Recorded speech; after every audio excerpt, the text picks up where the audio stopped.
Hey y'all, I'm Kimberly Warner, mama of two, lover of shoes, and serial entrepreneur. I've dedicated my life to helping women succeed in business by just being themselves. But the path isn't always easy. We have all gone through challenges and fear, but it is through those times when we learn who we really are, authentically. This podcast is for anyone who's experienced fear or is looking for the inspiration to do more, be more, or like me, rise from the ashes and be better than before. Here we go. Hey y'all, this is Kimberly, and we are back with another episode of Fearlessly Authentique. I am so excited because we have another in-studio guest today, and it's so much more fun because we get to actually talk one-on-one. It's like being on the radio, but not being on the radio. And today I have Tracy Johnson. You guys aren't even going to believe all this. Her introduction about all the things she's done is 5 pages long. So I'm going to sum it up with Tracy is the president and CEO for CARW. So it's the Commercial Association of Realtors Wisconsin. And she has more than 20 years of experience in association management and nonprofit experience as well. She's been recognized by the Business Journal as a 40 under 40 and a woman of influence. Tracy is a Milwaukee native and enjoys running, golf, and watching NBA basketball. So welcome to Fearlessly Authentique Studios. Isn't it fun? This is awesome. Thank you so much. This is being behind a mic. It's been a while. I know. Do you miss it? I do. I know. It's so much fun. That's why I had to build my own radio station in my basement because I liked it so much. I love it. I don't get paid here though either. So you don't get paid on radio and I don't get paid here, but it's still so fun. Do people ever say, because you're a beautiful woman, do people ever say, you should be on TV? Oh, gosh. I mean, yes and no, because I've done that morning blend show. Did you ever watch that? Yes. Those ladies are so nice. I have so much fun every time I go there, but they always put me on a box I have to stand on because I'm too short. So behind the table, they're like, you have to stand on a box. I'm like, this is probably why I could never do TV because I'm too short, but have me on a high chair. But what I love about radio, though, and it's actually, I think, a great forum for really smart people. And that's what I always tell myself, right? Is because you can't use your facial expressions. You have to rely on your content and your expression of your voice. I love this medium. Yeah, I love it too. And mostly now I've subbed on morning radio, which is a little bit more, you can say sassy things and, read politically incorrect articles and talk about really raunchy stuff. And so I truly love that form, but you did a little bit more professionally because you did WTMJ. Oh, WTMJ. AM 620. Oh, WTMJ. AM 6. Okay, I gotcha. So I would fill in and, that was fun. That was interesting. 3.5 hours of listening to yourself talk and asking everybody else in the greater Wisconsin area to listen to you talk for 3.5 hours. It was great fun. And what a great opportunity to just kind of test your skills. It's harder than it sounds. I mean, people are like, you throw up in the phone lines and people are just going to call in.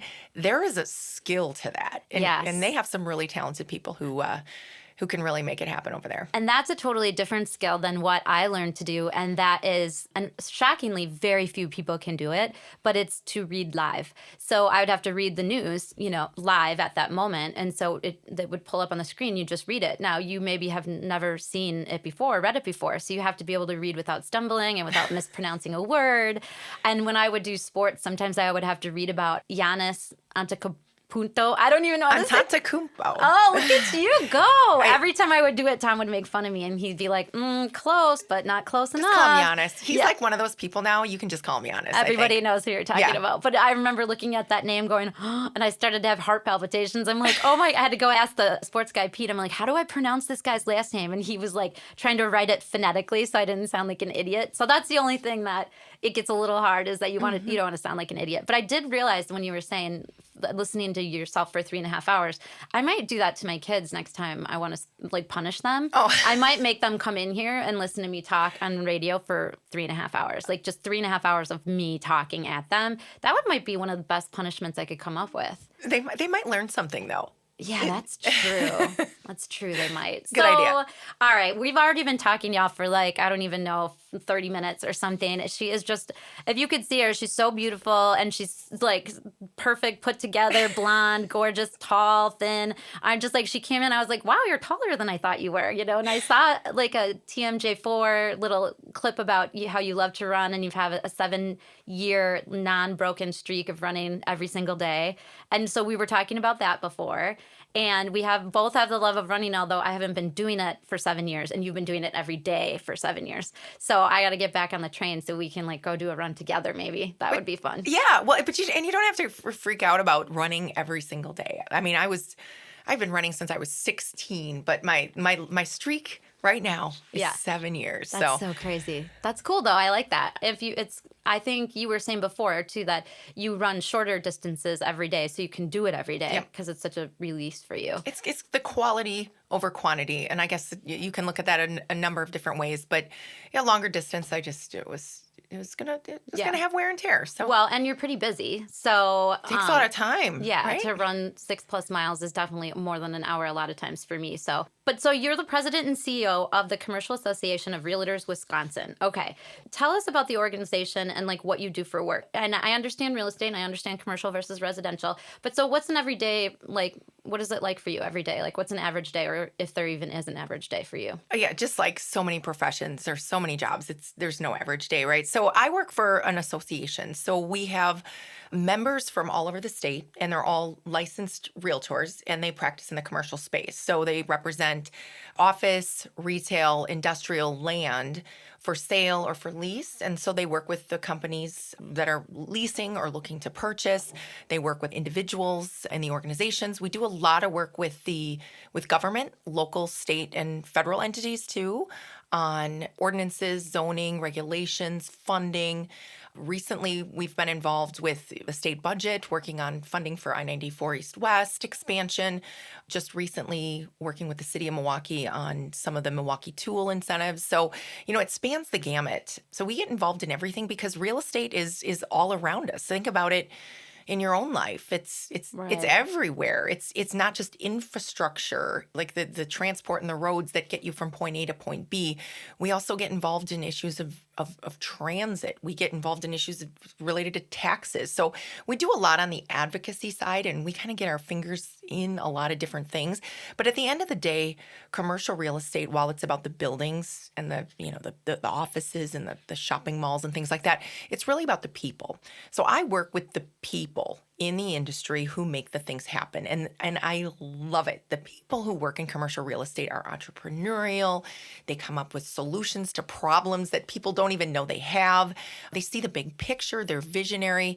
And they're always looking for a reason to say yes. Let's try it. Yeah, that is so awesome. And so you've been doing that now for how long? 7 years, almost to the day. Oh, wow. So congratulations. It's kind of like an anniversary. Yeah, that's exciting. And then your home life, so you have a husband and 2 boys, right? And how old are they? I have a 10-year-old and an 8-year-old. Okay, so they're still pretty little. Oh, boy. Yeah, I guess so. Yeah, they're still pretty little when I think about I have one that's double that, 16, and then one that's 12. So, and then now, what are their names? And just tell us a little bit about their background, their growing up. I know you went through some leukemia with Zach, and you were kind of talking about a little bit about that before, and we haven't really touched on your family, but just tell us about your boys and a little bit what that experience was like, because I know your other son was 3 when Zach was diagnosed, right? Yeah, so I have 2 sons. It's funny. When I was pregnant with my first, I wanted a girl, right? I wanted a little girl. I wanted a little strong, fierce little me. Yeah. And I found out I was having a boy, and I was like, wait a minute, I was supposed to have a girl. Yeah. And it's funny. Of course, you love what God gives you, yes. right? But it was interesting because I had the name in mind. I had Zach, and he is just a wonderful, smart, kind young man. He's a young man right now, right? Yeah. He's 10 years old. Yes. And then I have Charlie, Chet, CJ, whatever you want to call him. I love his it. name. He's my little free spirit who just, goes with the wind. He swears he's going to move to Paris in 8 years. Oh, why Paris? He is obsessed with Paris. In fact, he watches like little YouTube videos, and he listens to them in French and puts on English like the English subtitles. Oh my gosh, that's so cute. Yeah, it's Do they it's have? kind Do of they freaky. offer French at the school they go to? They don't. They have Spanish. Okay. So the boys are in 2nd and 4th grade. We moved them from the public school where they were attending after, some of the events of the summer. Our school was going virtual, and I just Right. didn't have the capacity to deal with that. And so we moved them to a different school, a private Catholic school, and it has been a phenomenal experience. And they get Spanish right out of the gate. Yes. It's awesome. And their Yes. teachers hug them. It's Yes. amazing. I love it. Yes. They have not missed a beat, and they're thriving. Yeah. They are thriving. I love it. My kids too, and it's right around the corner, which is why I bought this house because it's really Yep. close to school. But I love that. So Maddie takes French, and they have the opportunity to actually go to France after they experience I think it's during the senior year. They have to maintain a certain grade point average, and they have to have a certain grade in French. But so I was like, ooh, do we get to have, subs, Chaperones. like chaperones? Because I took French and I know how to speak some French. And no chaperones. The teachers go. So I was like, darn. But yeah, Jack Lloyd just had to do a family tree and say what we all liked. And he takes Spanish too. So it's nice right out the gate.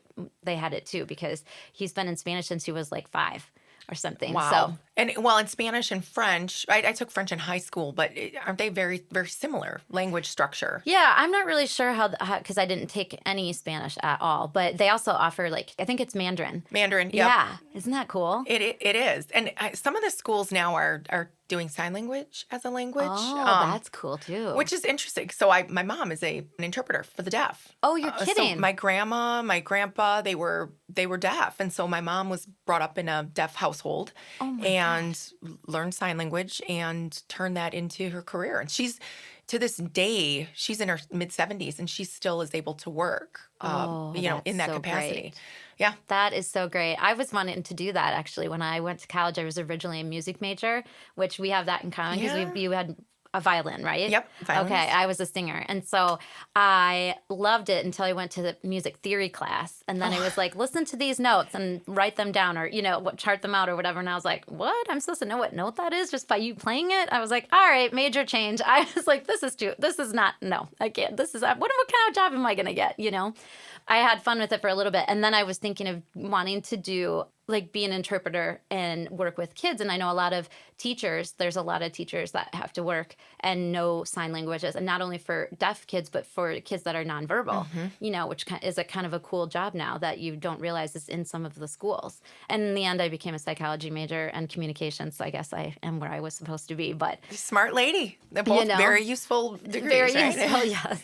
So, but going back to your boys. So when Zach was 6.5. 6.5, yeah. He was diagnosed with leukemia. Yep. So, I mean, gosh, I can't even wrap my brain around that. And how is he doing? Like, what was that? How did that all transpire? So to go back to the incident, and I'm sure that people can relate, not even if it's not around the same situation, but I was actually on my way out of town to a conference and, driving to the airport. And I checked in with my husband on my son because he had been having a series of headaches. And actually, we took him to the hospital, to the emergency room on Christmas Eve. And so I was concerned because he didn't seem normal, but, nothing really, stood out of concern. So anyway, I go back, I'm on my way to the airport, probably 5:00 at night. And, I called my husband and he said, I was just about to call you. You need to turn around and come home. We need to go to the doctor. The doctor wants to talk to us. And, I said, my flight is in literally an hour and a half. I'm going away for a week. And, he said, you need to turn around. I said, do I need to cancel the trip? And here's me being really selfish, right? I'm like, do I cancel the trip or do I just delay it because of this conference that I paid all this money for? It's starting in, 2 days. So I said, what's going on? He said, just come home. And I said, Jim, you need to tell me what's going on. And he gave me a little bit of insight. They said they think he might have leukemia. And I was like, okay. And I just kind of turned around. And I remember I called my friend Gretchen. She was my first call because she's in medical sales. I don't know why I thought she would know what it was, but she was my first call. And, she just kind of was like, okay, this is what I know. This is what I know. You just need to listen to the doctor and just hear him out. it's going to be okay. Okay, fine. So I got to the doctor's office. She sat us down. She showed us his blood counts and, told us what she thought it was, told us our next step course of action. We followed that direction, went directly to Children's Hospital. Fortunately, I had my bags packed because we were there for a week. Oh, wow. Treatment starts immediately when you have something like that. And so like that very night is that very night. Yeah. Wow. They are incredibly good at diagnosing leukemia. They just are. And thank God for that. Mm-hmm. And they know exactly what to do. But I will never forget what the doctor said. And this, I think, is so important, not just in this case, but in so many cases, is don't go to the internet. Mm-hmm. Just do not go to the internet. Trust the people who know what's going on. Right. Because you are going to freak yourself out going to Dr. MD or MD whatever. WebMD. Yeah. I actually never went on the internet to look at what this was. So he had B-cell ALL, which is the most common and most curable type of leukemia. Mm-hmm. And we just went through the protocol and we just followed doctor's orders, doctor's directions, and we just did it. And yeah, there was a freak out moment, but what's that saying? The Lord gives the strongest battles to the strongest soldiers. Right. And not only do I have the most resilient, strong, grateful son, but I have a phenomenal husband and a phenomenal family that just kind of said, we just need to get through this. Mm-hmm. And we did. And, we talked about, do we quit our jobs? Do we take short-term medical leave? And we didn't. Mm-hmm. We just tried to maintain some normalcy. In fact, the doctor said, you need to maintain some normalcy. You have another son at home. Right. So make sure that, this kid doesn't come out scathed from all of this. And so that's what we did, and we just got through it. It was 3 years, and sometimes you get a bloody nose, and you go to the hospital, or his temperature would spike. And, wow. He was released. He rang the bell in November of 2019. So wow. right before COVID. Holy cow. If he would have been going through this during COVID, it would have been just kind of a different story maybe. Yeah. Just in terms of accessibility and just the frequency of visits and things. Oh, so I can't imagine what that would have been like to have to be away from your child during that. And I'm sure so many people have experienced it that are potentially listening.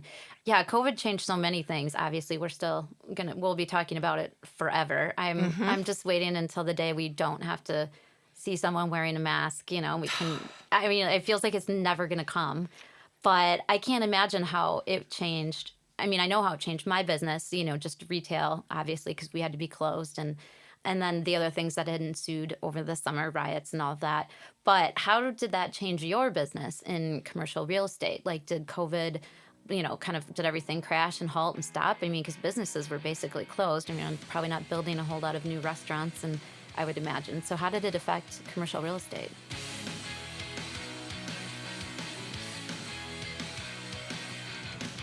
Ever see those women out there with the perfect shade of blonde hair? Like me. Or lush, long eyelashes. And you think, gosh, what vitamins do they take? Well, ladies, spoiler alert, they aren't taking vitamins, but what they are doing is going to Salon Nova at 2581 North Downer in Milwaukee, Wisconsin. Salon Nova specializes in lash extensions because they used Liquifan Lash product, which was invented by the owner, Nova, the only patented instant cure system on the market, which equals stronger, longer-lasting lash extensions. They're going to be long, lush, and you don't have to use any mascara. You wake up looking perfect, as if you had makeup on at 6 in the morning. It's fabulous. They are a super inclusive salon. They have color and cut experts for all different hair types. In fact, they are WeDad certified. For all of those curly-haired cuties out there, your cut will be perfect, and they have all of the products to go along with it as well. You don't want to miss the chance to get those lush lashes or that perfect shade of blonde. So book your appointment today at Salon Nova. You can call 414-273-6682 or salonnovaonline.com. We'll give you more information and their regular hours. They are open Monday through Saturday and Sunday by appointment. If you prefer to have a private appointment, those are also available. All you have to do is call 414-273-6682 or visit salonnovaonline.com. If we went back about a year and a couple months and said, what is the impact going to be? And I know I have this documented because we did do, some Zoom interviews with people that said, what does this look like? What do you think is going to happen? And, that was an interesting exercise, right? Especially when you kind of look back at it. But, in terms of commercial real estate, it didn't stop, right? The commercial real estate practitioners, they manage healthcare facilities. Think about all the grocery stores that didn't close. Think about all the essential businesses that commercial real estate supports, manufacturing. That's actually why Wisconsin is going to fare better relative to many other states, is because we have such a diversified economy. And, commercial real estate practitioners are right there. They were categorized as essential during this whole thing because it's such an important piece of the economy. Now, when it comes to leasing activity, yes, there was a huge pause in March 2020. Huge pause. People said, first of all, we can't go and look at these spaces physically, right? Even if we were thinking of moving. But smart people, I think, said, I want to respond to this situation, not react to it. A reaction would have been like, well, we're tearing up the lease, we're moving out, we're never coming back to the office. A reaction would have been, yep, we're moving out of town. We're, wrapping it up. We're changing our whole business. But instead, I think the smart business folks that our commercial real estate practitioners work with said, we want to see what happens here. We're going to extend our leases. We're going to, keep this in the queue. And, we're going to wait until this, things open up, until the restrictions lift. And you're starting to see that. And there's a lot of pent up demand right now.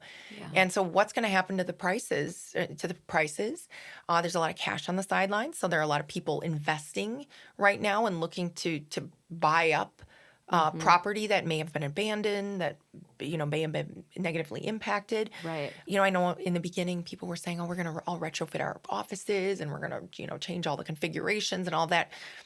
I don't think we're going to see that all play out. I really think that people are going to return to their offices. Some businesses, though, they're meant to be virtual, and they're going to move in that direction. But I think the smart money is on people returning to the office. It's going to look different, I think, but I don't think it's going to be unrecognizable. And what's really awesome about people in commercial real estate is the amount of influence I see them having on the way that people make decisions and feel comfortable about being in their workspaces. Yeah, that's so interesting. And at the same time, it's like confusing and mind-boggling because it's like I can't even imagine how anything could have been worse, when I had to close my store and couldn't sell, and we had to think outside of the box and figure out ways to do gift boxes and hand delivery and all that kind of stuff to keep my employees paid, and that was the most important part.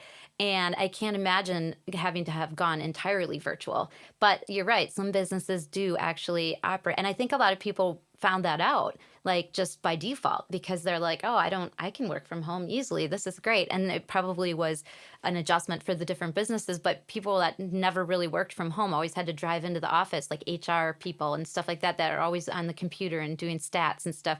I don't know, actuaries. I'm trying to think of who else could work from home. But what a change that probably made on the space that was required for that particular business. Like if you have an insurance company or something, and then you have all these actuaries and they all work from home, then your space probably, and that's what you're saying, retrofitting spaces, like maybe people were thinking of downsizing and getting smaller spaces and sending people to work from home permanently. Do you think that happened? Some companies did. I mean, other companies expanded their footprints. They created more common areas for, gatherings, whether it's inside their office, if they're in an office tower. What we saw a lot of interest in is trying to come up with shared spaces. So, for example, if you're in an office tower with, 50 tenants or whatever, they would all share a common meeting room or common gathering space. And so moving that amenity outside of the office suite and into more of the shared space. Bigger space, yeah. So, and a lot more focused on the ventilation and the mechanicals in the building, touchless elevators, all that kind of standard stuff. Right, yeah. But I think we're seeing people figure this out. The one really interesting thing is when you go to a big city like New York or San Francisco, those cities are looking at this and look a lot different than Milwaukee because Milwaukee remained relatively open during this time, even though it was really, depressed and shut down for a period of time. They figured out a way to keep this going, and you talk about small businesses and you talk about restaurants, the people who get into, retail are entrepreneurs and they're innovators and they think about, how do I keep this going? And just like you said, you had the intuition to say, we need to move this online. We need to keep servicing our customers, and we can convert our offering and still keep our people employed.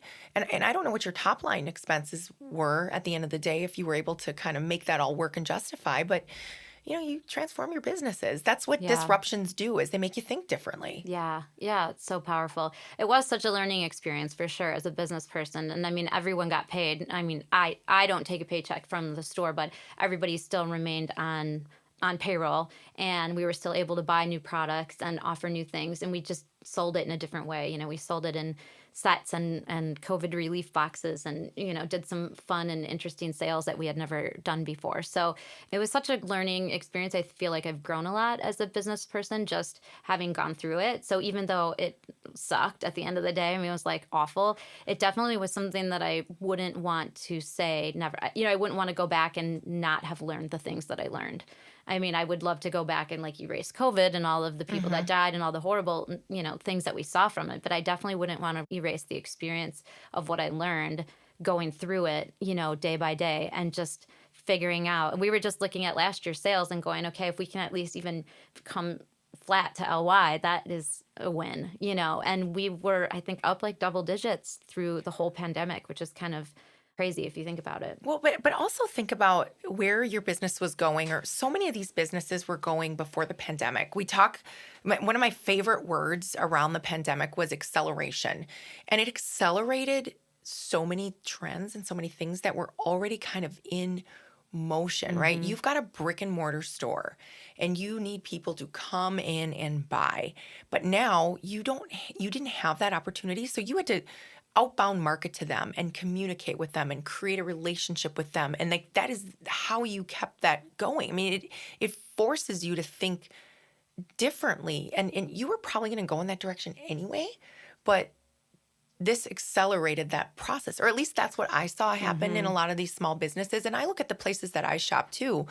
They know me, and I have a relationship with them. Right. And, I think it was, again, just kind of the emerging of technology and, relationship management and all of that. So yeah, it was definitely survival of the fittest too, right, in all of this. Yes. And cash is king, which is why a lot of these restaurants suffered. Right. But think about this too. When you look at the number of restaurants that close every year, that's a big number. During the pandemic, you just didn't have restaurants opening. Right now, I think you're going to see a lot of restaurants reopening because, or opening or starting, because there's going to be that opportunity, and there's going to be dark kitchens. There's going to be all these restaurants that have, a back kitchen or, seating, and are well situated in great dense areas. So think of the opportunity. Yeah. And I mean, I do applaud all of the restaurants out there that, expanded in any way that they could, whether they offered, outdoor seating or dining for as long as, they absolutely could till the snow fell, or offering, the delivery and putting themselves. And I know a lot of small restaurants, like mom and pop shops, were probably put myself on DoorDash, heck no. But I mean, a lot of the ones that did, they're still open to, at least in this area. And I know that we literally ate almost every day something from DoorDash. I mean, I feel like I should have had stock in DoorDash before this all happened, because I probably funded entirely. Yeah. I was DoorDash almost every single day. My kids have it on their phone now. They'll be like, can I order, wings or whatever? I'm like, how is this a thing? Yeah. This was it was never a thing ever before. If we ordered pizza from somewhere and that place delivered it, that was a once in a while thing. And now it's sort of super common. So it's really interesting how a lot of things have expanded or accelerated that I never thought would have, as you said before. So speaking of food, this is a question that we were talking about before that I'm super excited to ask. So if you could have lunch with anyone, living or dead, who would you have lunch with and why? Oh my gosh. Hands down, Elon Musk. Exciting. Okay, so when I go running, I listen to either talk radio or the news, or I listen to audiobooks. Yes. I used to say books on tape, but then Yeah. I had somebody who was like 25 years old that's like, what's a book on tape? Yeah, they're like, what's a tape?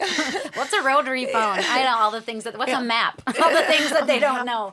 Yeah. So I listen to audiobooks, and I tend to be drawn to biographies or autobiographies and just hearing people's stories and being inspired by their experiences. Yes. And Elon Musk was actually the first one that I listened to. Okay. And it was, I guess, the only one that was sanctioned or something like that. But it was like 100 hours or something. It was so long. That's a lot of runs. Well, but I sped it up, you know, Okay. so it was like Okay. so Didn't they say that about you? Didn't someone tell you back in your career? I remember reading that you'd never be like successful, or you'd never Yes. be like because you talk so fast. Yes. Was that a teacher or something? No, it was a manager. Oh, really? One of my managers, told me I talk too fast, and And he now said- you do radio and all this other stuff. Oh my gosh. Well, and I think about that, and it made me think about what I say. Yeah. And how fast I talk. And you need to have some energy in your voice, right? You Oh, need to for have sure. that energy, so you do need to talk quickly, but you also need to make sure you enunciate and that people Right. understand you. So Right. it made me think about it. And now when I talk on the radio, I always think of, I'm not going to say his name. Yeah. He doesn't even live here anymore. But I always think of that, and I'm like, listen to me now. I know. I And he have- probably has. Well, and I have stalked him on LinkedIn. He's doing his thing. But anyway, Elon Musk is very. I find him fascinating. I find innovative people Right. fascinating. His whole goal to put people on Mars. He thinks people can live there. Put it out there, man. Yeah. Put it out there and go towards that goal. The things that he does, I actually think we're going to get there. I know. He's pretty crazy, right? I want to say he's unpredictable. Yes. Because, he comes out with the flamethrower, free flamethrower with a Tesla or something like that. But it's not really that unpredictable, because like everything he does is crazy. And if you can think of something crazy and innovative, Yes. then he'll probably do it. Right.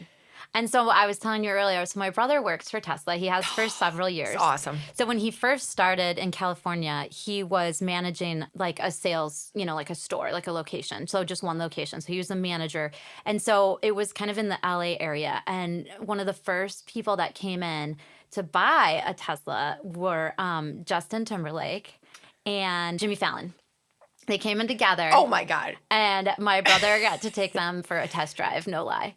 Is that insane or what? And then they came back, and I think one of them bought one and the other bought two or something like that. Oh my God. And then he would deliver cars to like Lisa Rinna, who, is on the Real Housewives of Orange County or something. Used to be on Days of Our Lives. And I'm like, what? You delivered a Tesla to Lisa Rinna? And he's like, that's not even remotely the most, famous person that I've met or whatever. It's so crazy. So then he was promoted to regional manager, and now he's considered like a director, a site manager. So he's in charge of all the new sites in certain states that are being built. And so he deals with all the issues. So like a water main broke, as they're digging, to build this site. And he has to figure out who can fix it and call and get it fixed and whatever. So he works virtual from home, but he gets to be on phone calls and meetings with Elon. And I'm like, oh my gosh, how can I meet him? Can you invite me to the next like in person? Yeah. And he's like, no, he is scary. He's like, I don't talk to him on purpose if I don't have to. Oh. He's like, because he's so like, he's such a figure. He's so big, and he's like, I never know what he's going to ask me. So he is definitely unpredictable. Yeah. And so he's like, but in a good way, scary, not like in Yeah. a bad way. But so he gets to be on phone calls with him and everything. And I was like, what? And when I went to visit him a month or so ago, I was like, oh, I wish you guys were going to be on a call with Elon so I could just hear his Yeah. voice like on the phone. I like, don't you want to pick his brain? And he's like, no, I don't. Yeah, I don't want to see what's in there. Well, I'm trying to think of what I would ask him. I'd probably just be like, can you just like talk about, Yeah. And he's pretty open about things. And I loved when he's got that big plant in California, when he was like, listen, you guys, we're manufacturing. We need to be open. See, in Wisconsin, you're open, right? Because Right. it's essential. You're part of the supply chain. And, he couldn't be open. So he's like, you know what? Yeah. I'm out. I'm leaving. And he can do that. Right. And I know he's very controversial on some of his opinions, but and I'm not saying I agree with them all either. Yeah, You don't right. have to agree with them. Yeah. I find it interesting, and he's got backup for it, and he's got like the pedigree, and he's gone to school, and he's talked to these doctors and these teachers and these scientists. I mean, he is fascinating. But I Yeah. mean, one of the only people out there that's really pushing the boundaries in terms of limits. innovation. Yeah. Just putting it out there. For sure. Connecting the country on electric vehicles. I know. I don't have an electric vehicle. That scares me because Yeah. I never know when my gas tank is. I can barely charge my cell phone. Right. That's why I tell my dad, because my dad has one. Obviously, he lives in Scottsdale. They are amazing. My brother has two, and I mean, he picked us up in this one, and it like the doors all opened. It was like an SUV, whatever. Like he pulled up, and the doors just open. Like you walk up, and it, and I mean, Steve was trying to. We went out to Scottsdale to see my parents and help them move, and he was locking my dad's car, and he was like, "Well, I tried to lock it, but then the trunk opened," and my dad's like, "Oh, you don't have to do anything. You just walk away. Like it knows when you leave, and they're crazy. Well, it drives for you, right? They're crazy. Maybe? Yeah, it does. If you trust it. When you're, I mean, to a certain extent, it does. I mean, you have to be in the driver's seat and all these other parameters, but the thing is crazy, and you don't hear it at all because it doesn't have an engine. So like when it starts, there's no like vroom, like that. You don't hear anything. So you're like, is it on? Like, is it on? Is it off? It's nuts. But yeah, I can barely remember to charge my cell phone. So I'm always like, I'd get in the road, get on the road to drive somewhere, and I'd go 2 hours, and then I'd be stuck in the middle of nowhere. But I suppose you learn, it's just like anything else. You just get used to operating it the same way you would a regular car. Like when the tank is empty and it dings, you have 40 miles, and then you just find gas before the end of 40 miles. Or charging station. Or charging station, yeah. But isn't that's so crazy? I ask my brother about him all the time. I'm like, what else? What does he say? Like, what does he talk about? And half the time he can't tell me anyways. So, but really interesting. He's only like 49 years old too. I mean, know. I don't think I knew that. He's like not an old guy. I mean, he's got a lot of craziness left in him. Good. To, hopefully that'll raise my Tesla stock. Yeah, right. What goes down must go up, right? That's the thing I always remember about stocks, right? Yeah. That's what's in the news that day. I know, right? Well, my brother and my dad had so much success with it, and so they're like, how do you not have any? So then I was like, how come I don't have any? So then I invested in some, and now I'm like, ooh, well, should I have done that? Because now it's down right now, so. The answer is yes. You should have done that because it will go up. Yes. So hopefully, he's got new models and all sorts of things coming out. But yeah, I'm interested to see where that goes because it is kind of an interesting philosophy. The cars are crazy. They're cool. And think about what they're doing with the space program. I don't know. It's something, and we just had the 50th anniversary for with the landing on the moon. Mm-hmm. We went to Discovery World around all that. It was fascinating to see. And then think about our country's investment in the space program, how it waned for several years, and now kind of reintroducing that with private sector support, and the fact that we just had SpaceX go up, and it's fascinating. There's nothing more American than space exploration. I just love it. Sure. Yeah, that's such a cool statement. I love it. Well, it has been so fun talking to you. I want to ask you a couple more fun questions before we wrap it up today. But I always like to ask, and you were talking before that you listen to, I call them books on tape also, even though that's not the new name. But do you have like a book or a podcast or something that you recommend that is one of your favorites that you always go back to? I mean, I love a lot of Simon Sinek, so I always go back to his books or his TED Talks. Podcasts by him are incredible. I love to listen to. Do you have anyone in particular that's like your go-to favorite when you're looking for inspiration? Boy, when I look for inspiration, I go long format with the books, and I always ask people, in terms of podcasts, obviously I listen to your podcast, for inspiration. But I love hearing about other people's stories. I'll give you a couple that I have loved. Warren Buffett. What an interesting guy, and what an influential guy. I learned so much listening to. He's like 90 some years old. Yeah. To listen to this guy's stories and his influence, and it's actually so relevant, even though some of these stories and incidences are from 50 years ago. So is that his book or is it a podcast? It's a book. Oh, it's called Snowball. Okay. Shoe Dog, which is Phil Knight, his story as a runner.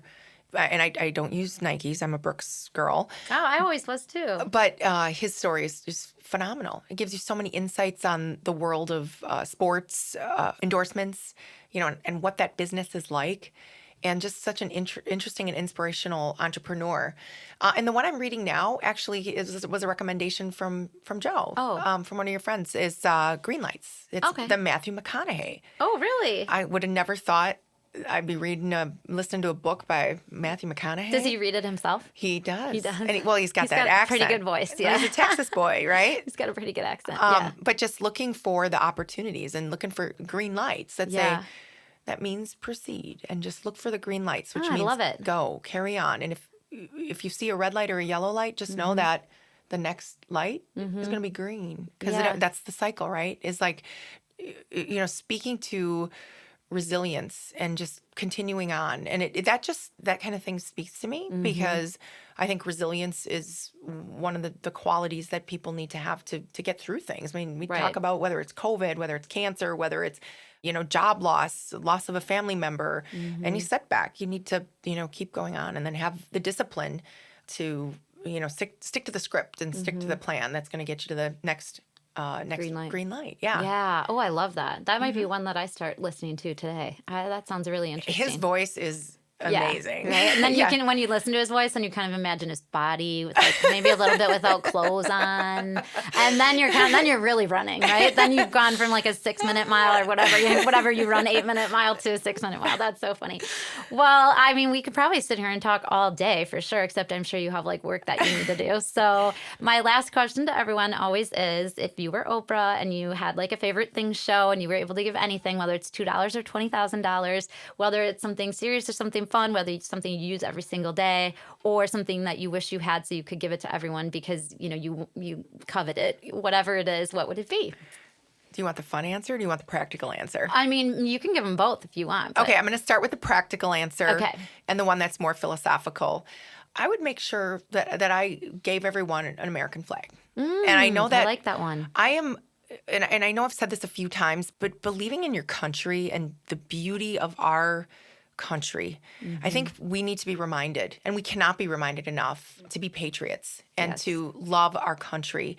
And I love that you have a flag outside your home. It's brand new. I just got it. It's beautiful. I have a flag outside my home, and just with a manual, I would give them a manual about how to care for that flag, because it is so important. It is. That we understand and love our country. And in fact, mine the reason I got a new one is because my other one ripped. Yep. And so I asked Steve, like, how do we take it down, correctly? And he was in the service. So how do we fold it correctly? So I have it in my garage, but it's all, folded correctly and was taken down with reverence and all that. And it really is something that is lacking, I think, right now, just in our four walls of our country, that there isn't enough reverence or respect taken for the flag. And, I wish things like that were back in schools, and I wish that people took as much notice of the flag. Like, I always will notice when it's at half-mast and wonder why. Like, there's an app for that, by the way. Oh, you there can is? get an app for why is the flag at half-staff? Yeah. Oh, I love that. Yeah, there's an app. There's an app for everything. There literally is. There is. So that's your practical answer, and I love it because I totally wholeheartedly believe in that. Yes. But then what's your fun answer? The number one thing that I would give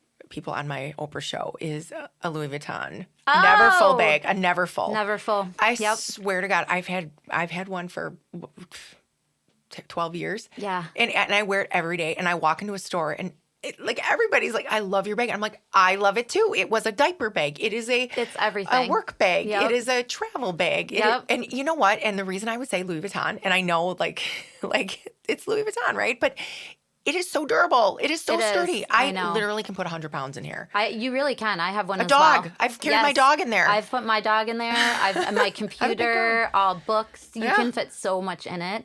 And other than the fact that then it becomes like, a free-for-all when I throw everything in it, and I have to like pull everything out and clean it out and organize it with like multiple bags inside the big bag. But other than that, it is so strong. You're right. And I didn't notice, which one do you have? I have like the light colored version, and it's light on the inside. Do you have the darker brown one? I do. It's got like the symbols on it. It's like the classic. Yeah. Oh, whoops. A little music. Didn't you just warn me not to do that? Well, I looked down under the table. At first, I thought it was my head hitting my microphone, but then I was like, wait, I didn't feel anything. How did that happen? No, that was me. That's hilarious. We'll probably leave that in just because it's funny. But it is. It's the best purse ever. So that is a good, girly, fun answer. Yeah. I love it. Yeah. Yay. Well, thank you so much, and thanks for coming in studio and dealing with my dogs barking at you and, all of that. But this is great. Yeah, it's been so much fun, and I can't wait for everyone to hear your episode because it's been so full of inspiration, but also just great conversation. And it's so easy to listen when you feel like you're listening to like two real people talk, and that's literally what it felt like today. So thank you so much. Thank you. Yay. I really appreciate it. And we're doing that run. Yes. We got to get something on the calendar. Yes. Okay. I can't wait. Yay. Okay. Thank you for listening to Fearlessly Authentic. My mom hopes this episode empowered you to be fearless. Please remember to subscribe wherever you get your podcast. Share, rate, and comment because my mom wants to hear all of your feedback. Contact her directly at fearless@fearlesslyauthentic.com. Hosted and executive produced by my mom, Kimberly Warner, produced and mixed by Steve Hawkins, and co-hosted by Eddie Polenzani. Connect with us on social media via fearlesslyauthentic.com. Copyright Fearlessly Authentic 2020.